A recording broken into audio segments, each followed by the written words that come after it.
Assalamualaikum warahmatullahi wabarakatuh.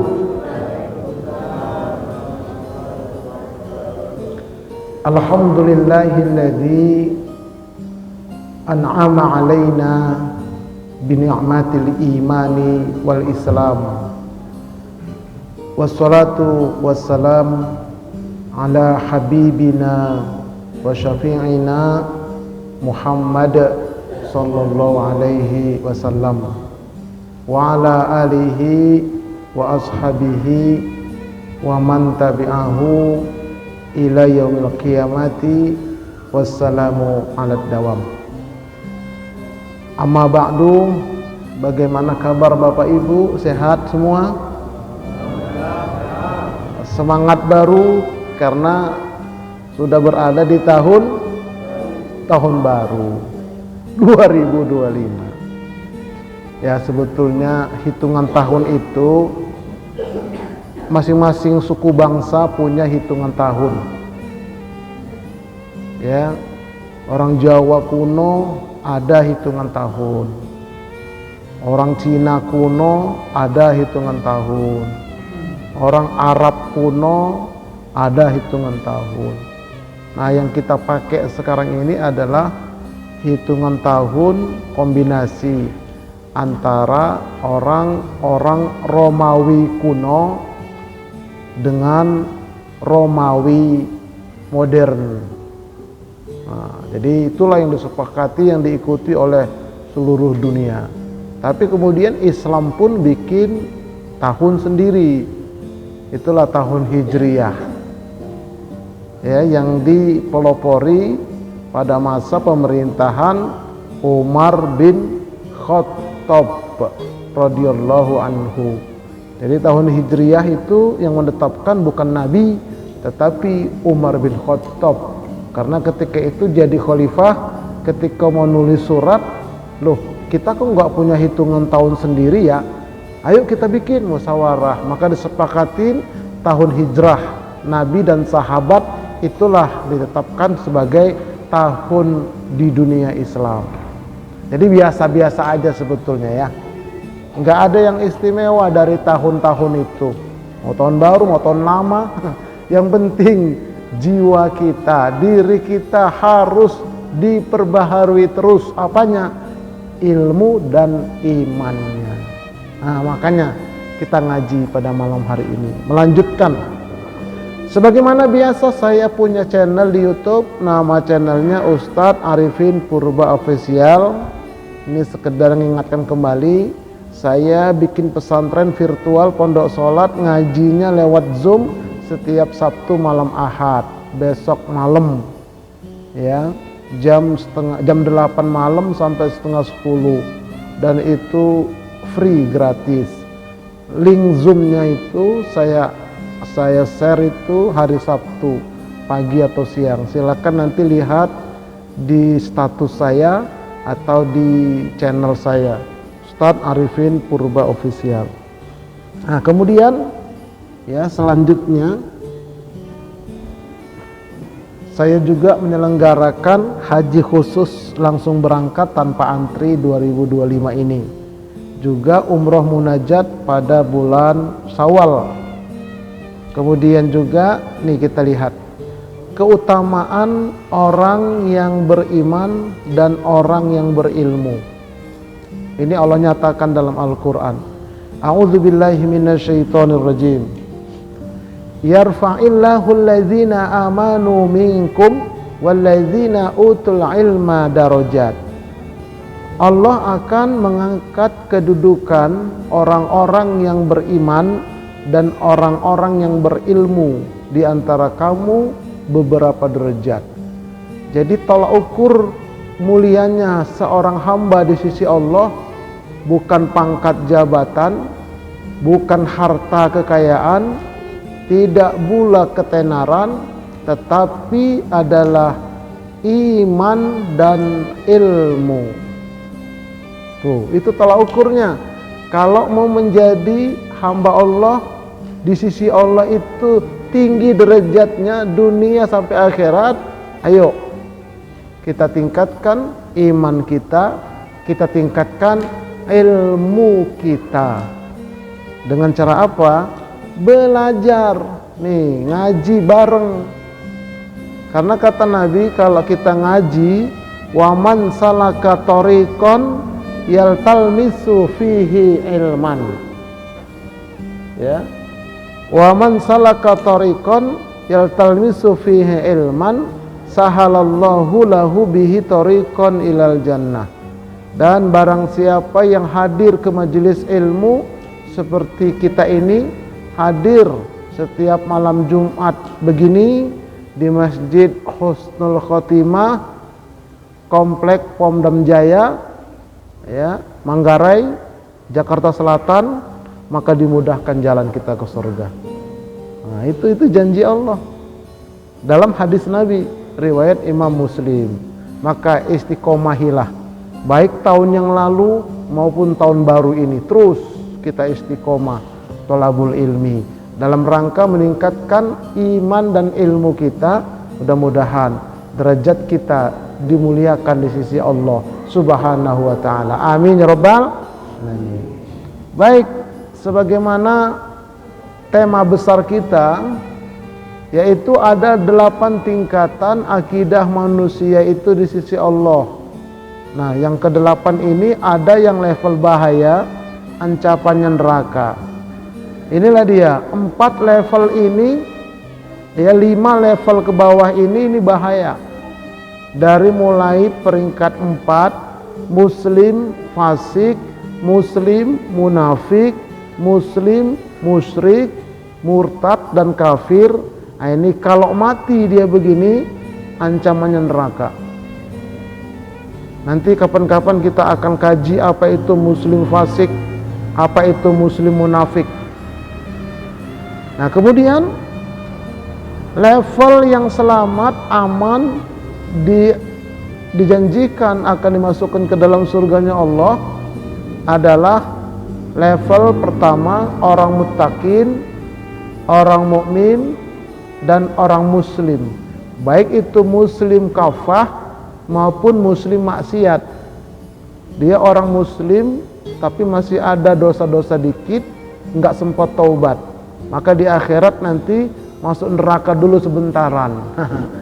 Nyicipin neraka dulu, udah habis maksiatnya, baru diangkat ke surga.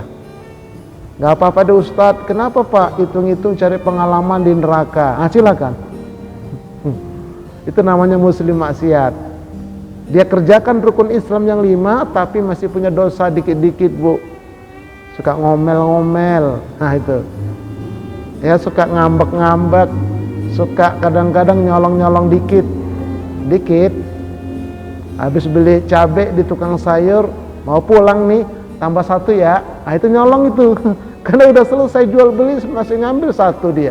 Cuman 1 Ustadz. Kalau 100 orang ngambil 1 kan 100 cabai. Ya banyak juga, rugi dia. Jadi nggak boleh, itu maksiat ya. Nah, yang akan kita kaji adalah peringkat kedua, yaitu tentang mukmin, orang beriman. Tentang muslim, udah muslim kafah. Nah, silakan lihat lagi di channel saya. Ngaji begini, saya upload besoknya itu di YouTube. Nah, itu sudah muslim kafah. Sekarang kita ngaji tentang orang beriman, tentang iman.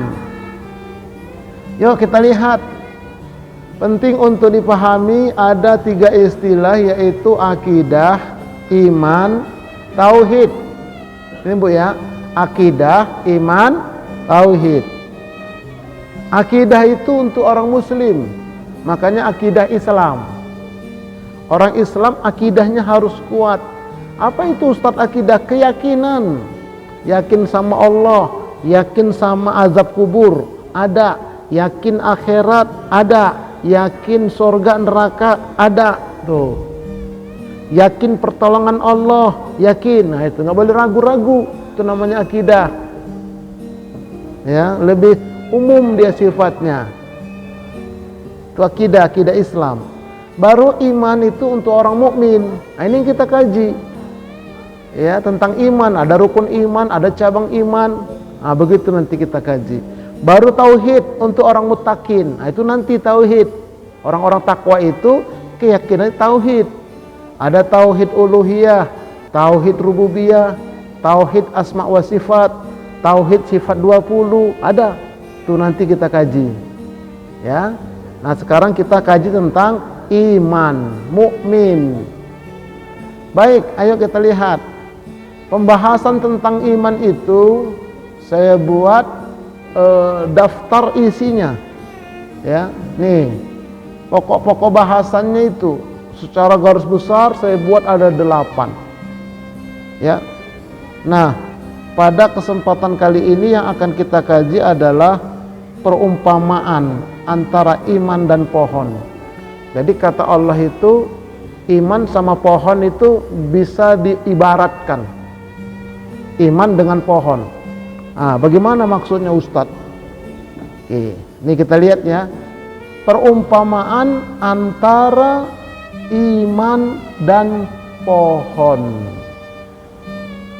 Ya, antara iman dan pohon. Iman kita lihat pohon. Nah, itu nanti perbandingannya. Yuk kita lihat. Ini Al-Quran yang menyatakan. Jadi dalam Al-Quran banyak sekali perumpamaan yang Allah berikan. Nih, kita lihat ya. Allah mengumpamakan keimanan itu seperti pohon. Iman yang baik bagaikan pohon yang baik, pohon yang bagus, pohon yang kokoh, pohon yang menghasilkan buah yang banyak, pohon yang tegak berdiri. Nah, ya pohon apa aja? Pohon cabai, tuh misalnya pohon kembang. Kan kalau ibu punya pohon kembang, cakep banget di pohon, ya. Kalau zaman dulu itu yang mahal itu pohon apa itu? Pohon janda kembang, janda apa? Janda bolong ya. ada pohon apa lagi itu? Wah itu pokoknya yang mahal-mahal harganya. Tuh ya. Jadi iman yang baik itu seperti pohon yang bagus. Itu pohon yang indah, pohon yang kokoh begitu. Nah sebaliknya iman yang buruk itu bagikan pohon yang buruk juga. Pohon yang dimakan wereng, pohon yang udah kering kerontang, pohon yang udah tumbang. Itu imannya jelek. Orang yang imannya jelek kayak pohon tumbang. Begitu Allah umpamakan dalam Al-Quran. Oke, mana firmannya Ustaz? Nih, iman yang baik seperti pohon yang baik. Iman yang baik itu ialah iman yang memiliki batang, memiliki cabang, memiliki akar, dan akarnya tertancap kokoh ke dalam bumi. Maksudnya itu ke dalam kolbu. Jadi betul-betul iman itu berada dalam kolbu. Kokoh dia, istiqomah dia. Nih Allah berfirman, A'udzubillahi minasyaitonir rajim.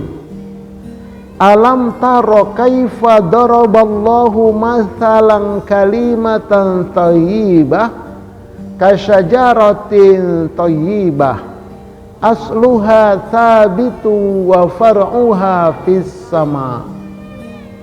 Artinya, tidakkah kamu memperhatikan bagaimana Allah telah membuat perumpamaan iman yang baik itu seperti pohon yang baik, yaitu akarnya teguh tertancap ke dalam bumi dan cabang-cabangnya menjulang ke atas.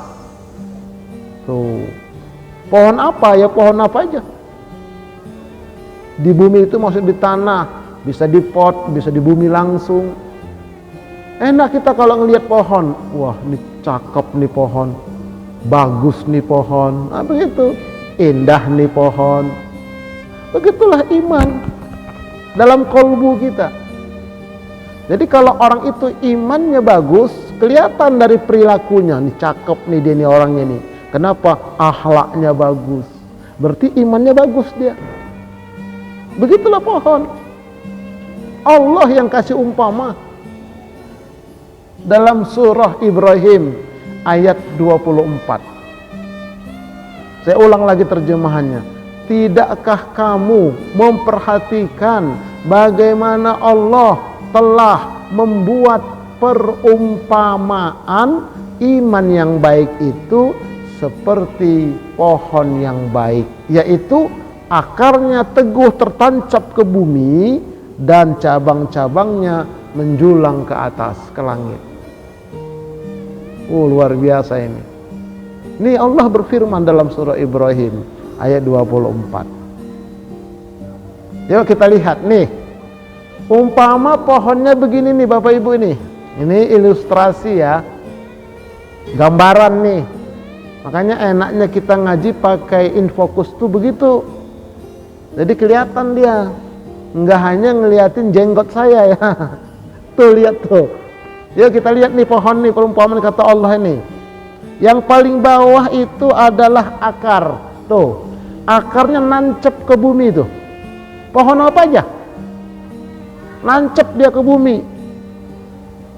Bumi ini, tanah itu bergerak setiap tahap, setiap saat itu bergerak itu bumi. Tanah itu bekerja dia kerutak-kerutuk. Dan banyak dalam bumi itu makhluk-makhluk Allah. Vitamin-vitamin, binatang-binatang, semua ada di situ. Makanya nanti kita mati masuk ke dalam bumi. Nah itu dia. Dimakan cacing tanah. Bagi siapa? Bagi orang yang biasa-biasa saja. Tapi orang yang beriman, berilmu, orang soleh, nggak berani cacing tanah makan. Makanya ada orang gali kuburan, masih utuh kain kafannya, masih utuh jasadnya. Nah, kenapa? Karena dia memiliki keimanan yang bagus seperti pohon yang bagus. Itulah pohon itu, di bawah itu akarnya itu. Nah kemudian batang, tuh di atasnya batang tuh, batang pohon, naik dia ke atas. Nah udah itu daun, ada daun. Setelah daun ada bunga. Setelah bunga ada buah. Itulah indah, Masya Allah.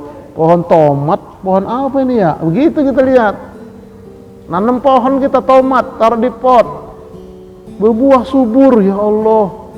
Cakepnya di pohon, orang lewat, Bu, tomatnya bagus ya Bu. Iya, bagi dong. Saya aja belum ngambil. Gitu. Tuh, gitulah iman itu. Kayak begitu tuh, kayak pohon tuh. Kalau imannya bagus, enak ditengok, enak dilihat, enak diajak ngobrol. Tuh Bapak Ibu sekalian. Oke, ini perumpamaan kata Allah ya dalam Al-Quran, surah Ibrahim ayat 24. Nah, iman yang baik itu menghasilkan buah yang baik. Apa buahnya iman itu? Adalah akhlakul karimah. Kayak pohon tadi itu, buahnya bagus. Ya. Nih, dan iman yang baik itu adalah iman yang menghasilkan buah pada saat panennya. Maksudnya buah itu adalah akhlakul karimah. Nih, Allah berfirman, tu'ti ukulaha kullahinin bi'idni rabbiha wa yatribullahul amthala linnas la'allahum yatazakkarun. Artinya pohon itu, pohon yang bagus itu memberikan buahnya pada setiap musim panen dengan seizin Tuhannya. Allah membuat perumpamaan itu untuk manusia supaya manusia itu selalu ingat kepada Allah. Tuh. Jadi pohon apa itu? Kalau udah waktunya panen tapi dengan izin Allah. Kalau Allah tidak izin, kadang-kadang ada yang gagal panen. Itu nggak izin Allah. Kenapa nggak izin? Karena ada akhlak-akhlak atau perilaku-perilaku orang yang menanam itu yang menentang Allah.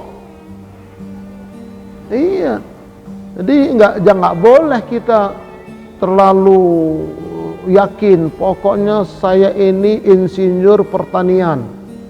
Saya bahkan doktor doktor dalam ilmu pertanian. Saya buat percontohan perkebunan. Saya siapkan bibit yang bagus, pupuk yang bagus, pengairan yang yang normal, yang rapi. Semua pokoknya nanti pasti hasilnya bagus. Nggak boleh tanpa izin Allah. Nah, itu dia. Itu makanya itu biizni rabbiha, dengan izin Tuhannya, dengan izin Allah bisa panen. Kalau Allah nggak izin, nggak bisa panen. Itulah indahnya Al-Quran itu. Jadi boleh kita usaha, boleh kita berbuat, tapi jangan lupa tanamkan dalam kalbu kita semuanya itu dengan izin Allah. Tanpa Allah izin nggak bakal bisa terjadi. Nah inilah, jadi Allah nyatakan pohon yang baik itu dia akan menghasilkan buah pada musim panen dengan izin Allah. Itu ya. Ayat 25 ini sambungan tadi, sambungan surah Ibrahim ayat 24, ini ayat 25-nya. Oke, kita lihat sekarang perumpamaannya lagi nih. Perumpamaan iman yang baik itu seperti pohon yang baik. Nah, ini pohon apa sekarang ini? Kalau tadi pohon tomat, nah ini mungkin ya pohon rambutan lah mungkin ya. Mungkin ya. Kita lihat bagian bawah. Bagian bawah itu adalah iman. Akar itu iman. Nancepnya di bumi, maksudnya di dada. Jadi iman itu di dada, di kolbu. Nancep di ke dalam dia, kuat nancepnya. Begitu juga akar pohon. Nancep ke bumi, baik akar tunjang maupun akar serabut. Begitu juga rukun iman yang 6 maupun cabang-cabang iman 70. Itu nanti kita kaji. Harus nancep dia di sini. Rukun iman yang 6, iman kepada Allah, kepada malaikat dan seterusnya. Cabang-cabang iman ada 70. Yang paling kecil itu membuang duri dari jalanan, nyingkirin duri dari jalanan. Itu harus nancap di sini tuh. Nah, itu baru bagus nanti imannya, pohonnya. Nah, itulah, jadi iman itu diibaratkan dengan akar pohon, nancepnya ke bumi. Maksudnya iman itu nancepnya ke dalam kolbu dada kita. Nah kemudian ibadah wajib, itulah batang pohon. Raga ini, jasmani ini wajib ibadah dia. Sholat, puasa, umroh, haji, baca Quran dan sebagainya. Tuh. Nah, kemudian ranting-rantingnya itu ibadah sunnah. Jadi ada batang besar, ada ranting-ranting. Nah, itulah dia ibadah sunnah. Batang besar ini ibadah wajib. Sholat 5 waktu, puasa Ramadan. Nah, nanti cabang-cabang itu sholat sunnah. Ada 20 macam sholat sunnah. Udah pernah kita kaji di sini. Nah, kalau mau lebih jelas, lihat lagi di channel saya, Ustadz Arifin Purba Official. 20 macam sholat sunnah. Itulah cabang-cabangnya itu, pohon itu. Puasa wajib Ramadan, tambah lagi puasa sunnah. Nah, ada yang mengatakan sebagian ulama puasa sunnah di bulan Rajab. Tapi nanti ada juga yang lebih sahih lagi, puasa sunnah di bulan Sya'ban. Nabi itu puasa sunnah di bulan Sya'ban itu 27 hari. Puasa Sya'ban itu yang banyak ditinggalkan orang. Nah, itulah cabang-cabang pohon itu tadi. Iya, dan yang lain-lain. Zakat itu wajib, tambah lagi sedekah. Nah, begitu itulah. Itu iman yang baik itu begitu dia tumbuh ke atasnya dalam amal ibadah. Oke, ya. Nah, kemudian barulah ada bunga dan buah. Itulah dia akhlakul karimah. Nah, jadi di sini andai kata ada pohon gede, itu udah dipotong kemarin pohon besar ya, tumbang ya. Itu begitu habis dipotong Pak, itu di bawah itu akarnya masih ada. Tapi karena udah nggak ada lagi batang di atas yang mengolah makanan yang diserap oleh akar, lama-lama akarnya busuk. Begitupun orang kalau ngaku beriman, tapi dalam praktiknya dia nggak ibadah, imannya rusak udah. Karena iman itu harus dipraktikkan dengan ibadah. Nampak keluar. Tuh, begitu. Ada juga pohon besar nih. Pohon mangga, Bu. Pohon mangga besar depan rumah kita. Akarnya nancep. Batangnya gede. Rantingnya banyak. Daunnya banyak. Tapi kagak ada buahnya. Gimana kira-kira? Kan bingung kita, ini pohon mangga udah lama banget kagak berbuah nih. Ngotor-ngotorin halaman aja kan begitu Bu ya. Capek kita nyapunya ini. Ada kata orang, cobalah itu pohon, dibacokin dah batangnya kan begitu tuh. Bacokin jeblek. Supaya apa? Supaya berbuah katanya. Enggak buah juga. Kasih pupuk, dibeli pupuk buah. Kagak juga. Udahlah kalau gitu tebang aja kan begitu. Kenapa nggak ada buah? Begitu juga orang ngaku dia beriman, ngaku dia berilmu, bahkan katanya dia itu ustadz, kiai, habib atau gus, tapi nggak ada akhlaknya, percuma. Nggak ada buahnya tuh pohon tuh apa? Harus ada buahnya. Nah, oleh karena itu Bapak Ibu sekalian, kalau punya pohon yang kayak begitu, nggak ada buahnya, untuk apa nyampah-nyampahin halaman? Begitupun manusia tuh, nyampah-nyampahi masyarakat, nyampah-nyampahi umat, bikin masalah mulu. Kenapa nggak ada buahnya? Apa buahnya? Akhlakul karimah. Tapi tadi ini kalau pohonnya besar, ya rindang, apalagi buah rambutan ini kan lagi musim nih, pohonnya sampai ngelewer itu, bahkan kadang-kadang dikasih bambu ya Pak ya, karena buahnya itu beratnya itu. Apalagi kalau rambutnya namanya rambutan ropiah. Oh itu kan rambutan ropiah itu kalau dia udah tua mateng, kagak ada bulunya, botak dia, tapi manis, dimakan nggak bakal batuk dia, insya Allah itu. Paling enak itu pohon rambutan rofi'ah, bukan rafi'ah, rofi'ah, itu orang Arab itu, itu rambutan Arab itu, Abu Sya'rin ya, namanya Abu Sya'rin. Abu bapak, Sya'rin rambut, jadi namanya dalam bahasa Arab rambutan itu Abu Sya'rin. Kalau durian, Abu Saukin. Nah itu dia, bapak yang punya duri. Nah inilah pohon itu. Jadi sekali lagi Allah memberikan perumpamaan indah sekali. Nah bagaimana caranya supaya kita seperti pohon ini? Nah itulah iman kita itu. Tapi didasari dengan ilmu. Nanti dipraktikkan dia, ada buahnya. Cakep nih orang, karena ilmunya ada, imannya ada, akhlaknya mantap, berbuah tuh iman. Nah itulah nanti Allah angkat derajat kita. Jadi walaupun di dunia ini kita nggak kaya-kaya amat, di dunia ini kita nggak tinggi-tinggi amat pangkat kita, tapi nanti di akhirat derajat kita di sisi Allah itu, wah kok dia tinggi ya derajatnya ya, ternyata di muka bumi dia betul-betul rawat iman dan ilmunya. Nah ini Bapak Ibu sekalian. Oke ya.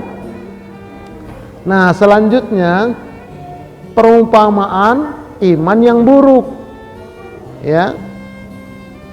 Sebaliknya iman yang buruk ialah iman yang tercabut dengan akar-akarnya dari dalam dada, seperti pohon tercabut dengan akar-akarnya dari dalam bumi, tidak dapat tegak berdiri lagi. Allah berfirman, nih Wa mathalu kalimatin khabithatin kasyajaratin khabisatin ujtussat min fawqil ardi malaha min qaror.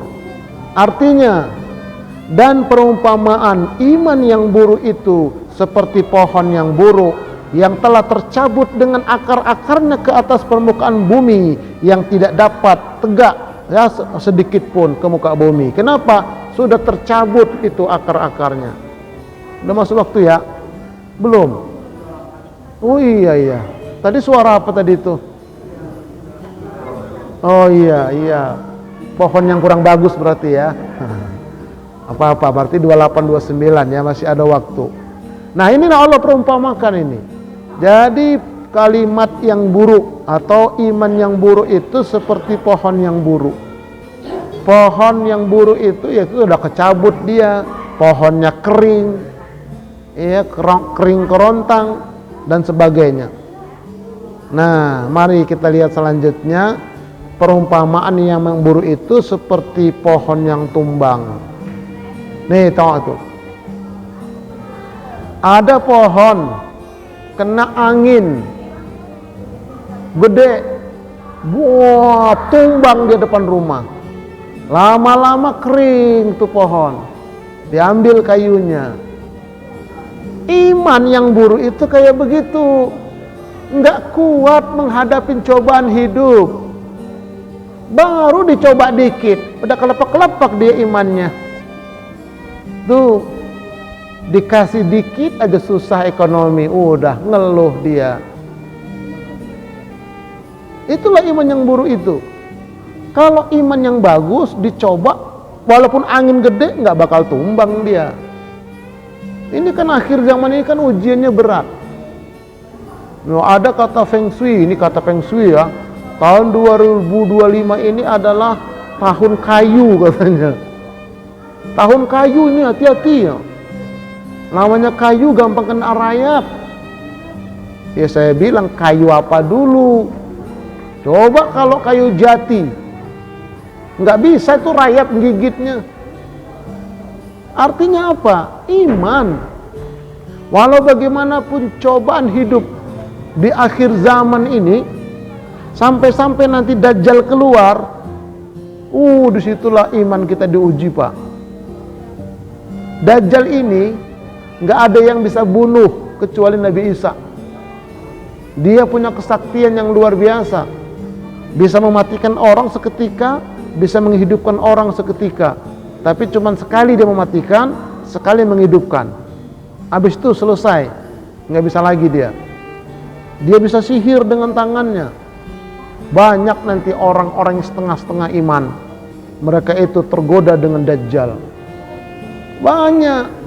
Ya maaf aja ini, para ustadz, sebagian kiai itu banyak yang tergelincir dia. Gara-gara apa? Gara-gara tahta, gara-gara harta, gara-gara wanita. Ngeri loh. Kalau dia wanita, gara-gara pria. Diuji keimanan itu. Makanya nanti ada ujian-ujian keimanan.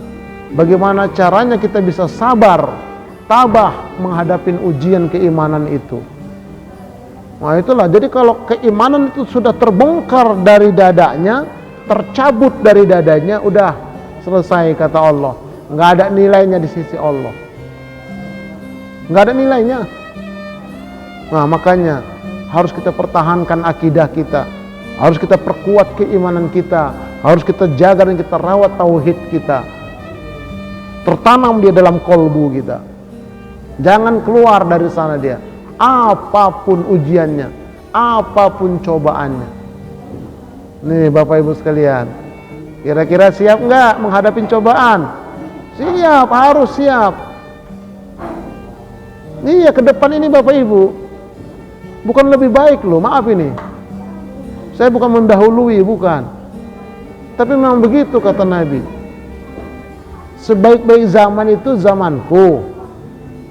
Setelah itu zaman setelahku, zaman sahabat. Setelah itu zaman setelah sahabat, zaman tabi'in. Kedepannya makin buruk. Kecuali nanti terakhir ketika Al-Mahdi Nabi Isa turun membunuh Dajjal. Nah, itu barulah itu pun cuma 9 tahun. Nyaman, aman hidup ini. Cuma 9 tahun. Setelah itu barulah kocar kacir. Nabi Isa pun meninggal, Al-Mahdi meninggal, dan seterusnya. Lama-lama Ka'bah runtuh, matahari terbit dari barat, terus sampailah idza zulzilatil ardu zilzalaha. Digoncangkan bumi ini dengan goncangan yang sangat dahsyat. Nah, jadi sekali lagi ujian hidup di akhir zaman ini berat. Walaupun begitu, Pak, pertebal iman, Bu. Ya, hanya iman di dada. Kan ada lagunya, hanya iman di dada yang membuatku mampu selalu tabah menjalani. Ya, bisa juga Ustaz, bisa dikit-dikit lah. Orang syairnya ada kok. Nah, itulah itu. Jadi jangan sampai copot iman dari dada. Ini caranya kemana? Ngaji. Nah, selanjutnya, indah sekali Allah membuat perumpamaan kepada kita manusia yang mau berpikir dan mau mengambil pelajaran dari perumpamaan tersebut untuk kemudian kita amalkan dalam kehidupan kita sehari-hari. Makanya Allah berfirman, wa tilkal amsalu natribuha linnasi la'allahum yatafakkarun. Dan perumpamaan-perumpamaan itu kami buat bagi manusia supaya mereka mau berfikir dan mau memahami. Surah Al-Hasr ayat 21. Juga dalam firman-Nya yang lain, wa tilkal amsalu natribuha linnasi wa may yaqiluha illal alimun. Dan perumpamaan-perumpamaan itu kami buatkan untuk manusia dan tidak ada yang bisa memahaminya kecuali orang-orang yang berilmu. Nah, itu dia. Orang yang berilmu, orang yang ngaji, yang bisa paham perumpamaan itu. Banyak perumpamaan dalam Quran, banyak sekali. Perumpamaan bersedekah ini, kan setiap malam Jumat ada sedekah ya Ustaz ya. Ya Pak Jenal ya ada sedekah ya. Dari Pak Pimpinan, dari Bapak ini, kelompok ini. Kata Allah perumpamaannya, bersedekah kita satu ini dibalas 700 kali ini. Bahkan Allah lipat gandakan. Begitu kata Allah perumpamaannya itu. Bapak Ibu misalnya punya mobil 5, 1 diwakafkan untuk Ustadz Purba, 1 untuk Ustadz Uday. Itu dibalas, itu 1 mobil dibalas 700, 2 mobil berarti 1400. Nggak percaya, coba. Ya namanya nyoba, nggak apa-apa. Itu perumpamaan, banyak sekali perumpamaan. Tapi yang bisa mengambil pelajaran itu, pertama orang yang mau mikir, yang kedua orang yang berilmu. Bisa dia ngambil pelajaran, bisa dia ngamalin. Seperti juga ini tadi, pohon yang baik, iman yang baik seperti pohon yang baik, iman yang buruk seperti pohon yang buruk. Ada ayatnya semua. Nah, iman itu adanya di dalam dada, tepatnya di dalam al-absar, dalam kolbu yang paling dalam. Jadi kan kolbu kita ini, dada ini ada 3 lapisan, Bu. Lapisan luar namanya sudur. Nah, sudur itu ada kamar-kamarnya juga. Lapisan tengah namanya fuad. Itulah jiwa kita di tengah-tengah dia. Lapisan dalam namanya al-absar. Nah, dalam al-absar itu ada di sana itu ilmu syar'i, ilmu syariat. Makanya kita ngaji ilmu syariat, ilmu fikih, ilmu muamalah. Tuh. Untuk apa ilmu syar'i itu? Untuk panduan jiwa kita mau beramal. Mau ngamalin ini apa ilmunya, apa dalilnya itu. Adanya di sudur dia. Yang kedua, ada akidah, ada iman, ada tauhid. Jadi akidah, iman, tauhid itu adanya dalam kolbu kita. Di dalam dada yang paling dalam, nancep dia. Tuh. Nah, itulah dia sebagai benteng iman, benteng jiwa. So, kalau kuat akidah kita, kalau kuat iman kita, kuat tauhid kita, maka jiwa kita pun terbentengi. Terbentengi jiwa kita, akhirnya akhlaknya pun nanti baik. Makanya nanti ada takwa dan sifat-sifat yang baik, itulah pakaian jiwa kita, pakaian diri kita. Itulah dia namanya akhlakul karimah. Jadi takwa itu cerminannya adalah akhlakul karimah. Nah, itu baru betul ya. Udah bunyi di nampaknya tadi itu. Nah, kemudian ada malaikat dalam kolbu kita, itulah pelindung jiwa kita, pelindung diri kita. Dan ada ruh atau sir, itulah penerang jiwa kita. Ruh Allah tiupkan ke dalam diri kita, hati nurani yang paling dalam. Jadi itu dalam kolbu kita yang paling dalam, al-basar, itu ada kamar-kamar dia, ada ruangan-ruangan. Nah, salah satu di sana itu adalah iman, akidah, iman, tauhid itu di sana. Makanya harus dipupuk terus dia, supaya dia tumbuh kuat dia, baru muncul ke atas dalam bentuk amal ibadah dan akhlakul karimah. Begitu nanti di akhirat, ya ayatuhan nafsul mutmainnah, irji'i ila rabbiki radiyatam mardiyah fadkhuli fi ibadi wadkhuli jannati. Selamat dia. Nah, tapi ini baru gambaran bagaimana supaya betul-betul tertanam dalam kolbu kita. Ngaji terus, tetap bersama saya, jangan kemana-mana. Gitu. To be continue lah. Apa artinya itu, Ustaz? Ya bersambung. Insya Allah ya, insya Allah. Oke, wallahu a'lam bishawab. Nanti kita lanjutkan dengan tanya jawab setelah sholat isya. Assalamualaikum warahmatullahi wabarakatuh.